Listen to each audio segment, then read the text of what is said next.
Alors, c'était un shiur de Rav Ashkenazi. Il dit, mais comment ça se fait que Yosef n'était pas à côté de son père? Il sait que son père est malade. Comment ça se fait qu'ils ont dû aller le chercher? Ils ne savaient pas qu'il était déjà sur le point de partir? Alors, le Rav Ashkenazi, il a répondu, il a dit que Yosef, pendant les 17 ans, il était avec son père. Il a toujours fait attention de jamais être tout seul avec lui. Pourquoi il voulait être attention de jamais être tout seul avec lui? Pourquoi? Il avait peur de la question de son père. Quelle question? Alors dis-moi, qu'est-ce qui s'est passé? Qu'est-ce qui s'est passé ce fameux soir-là où tes frères sont venus, ils ont dit il y a une bête qui l'a dévoré. Il ne voulait pas lâcher ses frères à son père. Il ne voulait pas leur dire oui, c'est mes frères qui m'ont volé, c'est mes frères qui m'ont mis dans un puits, c'est mes frères qui m'ont vendu. Il ne voulait pas faire honte à ses frères devant leur père. Imaginez quelle grandeur. Moi, ma fille, mon fils, il lui prend le stylo rouge. Maman, il m'a pris mon stylo! Et là, Yosef, il ne voulait pas faire honte à son père, à ses frères, devant son père. Qui ça vous rappelle? Qui ça vous rappelle? Rachel. Rachel.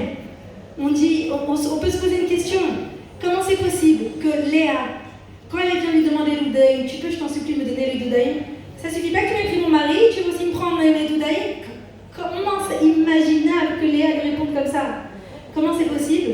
Parce que pendant les 7 ans où Yaakov il a travaillé pour Rachel, à ce qui paraît, c'est écrit que Rachel, Yaakov il lui envoyait des cadeaux, il envoyait des cadeaux à Rachel, il envoyait des cadeaux, et qu'est-ce qui se passe? Rachel elle n'a rien dit. Toujours la même, il prenait les cadeaux, il les donnait à Léa, Rachel elle disait rien. Tout ça pourquoi? Et c'est pour ça que finalement on voit que Rachel et Yosef se trouvaient dans la même situation. La situation où quoi? Une fois que Yaakov il est parti, tous les frères ont eu peur, ils ont dit maintenant que Yaakov il est parti, ça y est, il prend sa vengeance. Qu'est-ce qu'il va faire de nous? Il est roi, il n'y a personne qui peut l'arrêter. Qu'est-ce qu'il a dit à Yosef? Il a dit mais non, ne vous inquiétez pas, je sais que tout ce qui est arrivé depuis le début de l'histoire jusqu'à maintenant, c'était tout dans les mains de Dieu.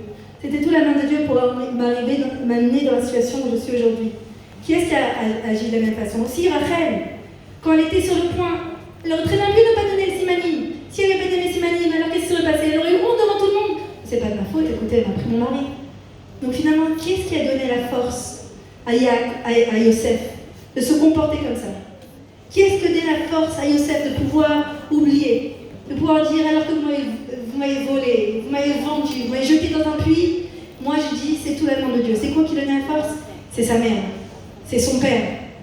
Et on revoit ça encore quand Yosef, il était tout seul, un petit jeune de 17 ans, jeté dans les profondeurs de l'Égypte. Il était là sur le point de tomber, entre les mains de la femme de Potiphar. Et qu'est-ce qu'il voit? Qu'est-ce qu'il voit? Aidez-moi mesdames, qu'est-ce qu'il voit? Le visage de son père. Mais en quoi le fait de voir le visage de son père, ça l'a arrêté? En quoi? Pourquoi? Il y a écrit la relation entre Yaakov et Yosef, c'était quoi? Nafsho keshura be nafsho. Yaakov et Yosef, ils avaient un amour tel, on ne peut même pas décrire. Nafsho keshura be nafsho, ils avaient un amour impressionnant, c'était fusionnel. Donc quand il est même, malgré le fait qu'ils sont un petit jeune de 17 ans, il n'y a personne pour le surveiller. Il est perdu dans les profondeurs de l'Égypte. Mais quand il voit le visage de son père, qu'est-ce qu'il se dit? Il y a mon père qui m'aime. Il y a mon père qui m'adore. Il y a mon père qui compte sur moi. Il y a mon père qui est fier de moi. Il y a mon père qui sait que je vais suivre le chemin. Donc quand il voit le visage de son père, qu'est-ce qu'il se dit? Je ne peux pas faire ça, mon père.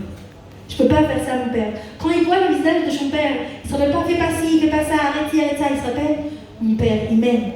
Moi, j'aime mon père, donc pour mon père, je continue. Qu'est-ce que ça nous dit à nous, maman? Il n'y a pas une maman qui n'aime pas ses enfants. Vous êtes toutes les meilleures mères pour vos enfants. Si Akadosh Baruch Hu, il a envoyé ses diamants dans vos mains, c'est Akadosh Baruch Hu, il vous a choisi pour être les meilleures mères pour les enfants qu'Akadosh Baruch Hu vous a donnés. Donc, de la même façon que Yosef, quand il a vu le visage de son père, il s'est rappelé, mon père il m'aime. Eh bien, la même chose pour nous. Chaque mère, elle aime son enfant. Eh bien, grâce à cet amour que vous donnez à vos enfants, que Bezrat Hashem, cet amour, il conduit vos enfants toujours dans le chemin de la Torah, dans le chemin des mitzvot. Et même si des fois on a l'impression qu'ils sont loin, qu'ils sont en plein milieu d'Égypte, on ne sait pas où ils sont allés. Mais sachez que grâce à cet amour que vous donnez à vos enfants, quoi qu'ils aillent, ils auront toujours le visage de leur mère, le visage de leur père qui dit ma mère elle m'aime, mon père il m'aime, grâce à ça, je continue sur la bonne route.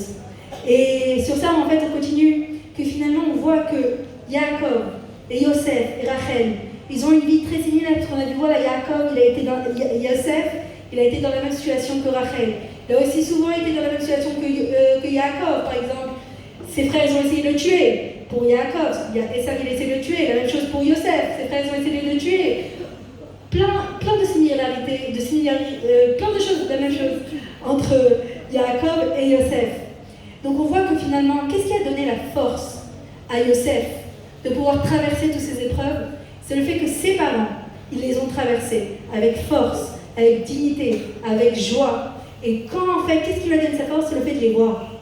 Quand il a vu ses parents qui ont traversé ces dures épreuves avec force, avec gentillesse, avec batranout, c'est ça qui naturellement dans les gènes lui a donné. Donc qu'est-ce qu'on doit faire nous comme parents? La première chose, on a dit aimer l'un de nos enfants, et ça c'est naturel, tout le monde le fait. La deuxième chose, nous-mêmes, vivre notre vie avec joie, avec force, avec plénitude. Et comme ça, naturellement, les enfants, ils vont suivre et ils vont aimer. Et on a dit que c'était le thème de la soirée, je ne me rappelle plus exactement les mots, mais le thème de la soirée, c'était la simcha.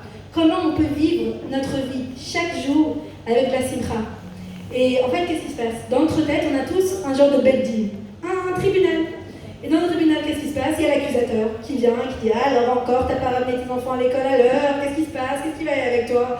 Encore, t'as pas fini ton Shabbat à l'heure, qu'est-ce qui se va se passer? L'accusateur. Mais c'est qui le défenseur?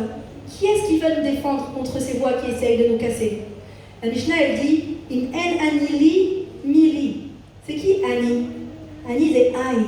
Mais Aïn, Yavolesri. C'est Akadosh Baruch Hu. On entend toujours la voix du défenseur qui vient, qui essaie de nous casser. C'est ça le plus grand des Yitzhara. Mais quelle voix on veut réveiller à l'intérieur de nous?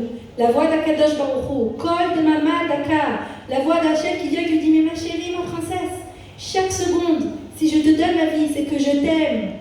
C'est que je tiens à toi, c'est que tu m'es précieux, c'est que tu es spéciale, tu es particulière. Et c'est cette voix qu'on veut allumer au sein de nous pour nous défendre à nous-mêmes de ce terrain qui essaie toujours de nous battre. Donc, quand on entend cette voix qui vient, qui nous dit « Arrête, t'es pas assez bien », on lui dit « Stop !» Comme dans un vrai bedding. On allume le défenseur qui vient, qui dit « Mais non, mamage, c'est une partie de la Kadosh Baruch Hu, moi, vous avez toutes des diamants, vous êtes tous des diamants. Vous avez toute une partie d'Akadosh Baruch Hu en vous. Vous avez toutes des forces, vous avez toutes des dons et beaucoup de kishonotes. Donc quand cet accusateur il vient, il dit mais qui tu es toi? Mais arrête, regarde tout ce que tu fais pas bien. On l'éteint, on change de chaîne. On dit Ali Chelek Elokam Mal Mamash. C'est Akadosh Baruch Hu lui-même, il me donne la vie. Qui tu es toi pour me dire que je suis moins que ça? C'est pour ça que le matin, quand on se réveille, on dit Modéani lefanecha, melech chayim kayam, shechezata bi nishmati bechem araba emunatecha. Quand on dit emunatecha, c'est pas simplement que nous on a confiance en Dieu. C'est que chaque matin, quand on se réveille et que Akadosh Baruch Hu nous rend notre neshama, c'est parce que lui, il a confiance en nous. Lui, il a confiance en nous. C'est pour ça qu'il nous rend notre neshama ce matin. Il a confiance en nous qu'on va le servir dans la joie, qu'on va le servir dans l'amour et qu'on va faire tout ce qu'on a besoin pour le servir comme il faut. Et c'est pour ça que finalement le bonheur, qu'est-ce que c'est le bonheur? Ezel Washir à sa mère Pechelko. On a toujours tendance, la nature humaine a tendance à regarder le verre à moitié vide. Et c'est comme ça que quand on regarde ce qui nous manque, on ne se sent pas bien. Ezel Washir à sa mère Pechelko. La nature humaine a toujours tendance à se dire bon, quand j'aurai la Mercedes, là, je serai contente. Quand j'aurai perdu 56 000 kilos, là, je serai contente. Quand c'est ça, on attend toujours de remplir le verre, que le verre il soit tout plein. Ah, là, je peux respirer. Quand mes enfants ils auront fini le bac, ils seront médecins, Rosh Yeshiva, ah, là, je peux respirer. Ezel Washir à sa mère Pechelko. Le bonheur, ça ne dépend pas de ce qu'on nous arrive dans la vie. Le bonheur, c'est une décision de se dire maintenant, je décide d'être heureuse avec toutes les bénédictions qu'Hachem me donne. C'est se donner la permission d'être heureuse. Pourquoi? Parce qu'on regarde toutes les brachot qu'on a, le fait que je puisse bouger mes doigts maintenant, c'est moi qui fais. C'est une bracha, le fait que je puisse voir, c'est une bracha. Il y a tellement de brachot. Donc en fait, le bonheur, c'est réaliser toutes les brachot qu'on a.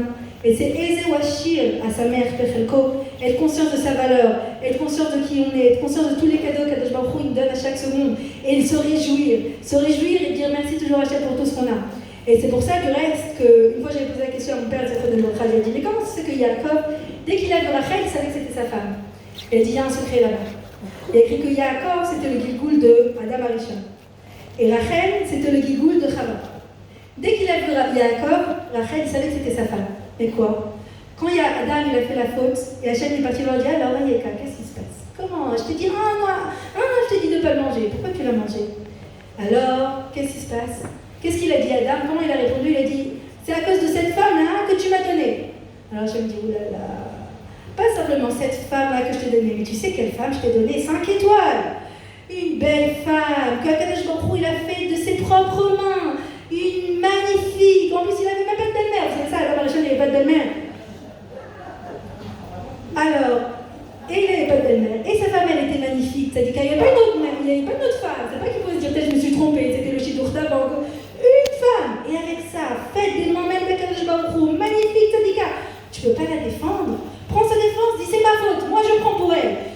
Défends-la, apprécie ce joyau que c'est la femme. Comme il n'a pas su apprécier ce qu'il avait, Akadosh Baruch Hu, il a dit, tu vas revenir, tu vas devoir travailler dur pour ce que tu as.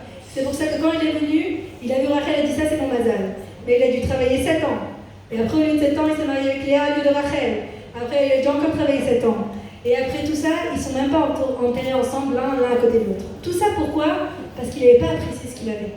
Donc notre tikkun dans la vie, on a tous une vie. On a tous des éléments qui comportent notre vie. Et nous, notre travail, c'est quoi? On peut que au livror. C'est les mêmes lettres, vous avez vu? Soit on choisit, soit on fuit. On veut choisir. On choisit que Akadosh Baruch Hu, il ne fait pas d'erreur. S'il m'a donné cette personne, si ça, tout est pour mon bien. Et quand on choisit de vivre notre vie avec joie et avec plénitude, alors qu'Akadosh Baruch Hu nous efforce et il nous aide à découvrir les forces qui sont en nous pour, Bezrat Hashem, remplir le verre et que le verre soit à fin jusqu'au bout.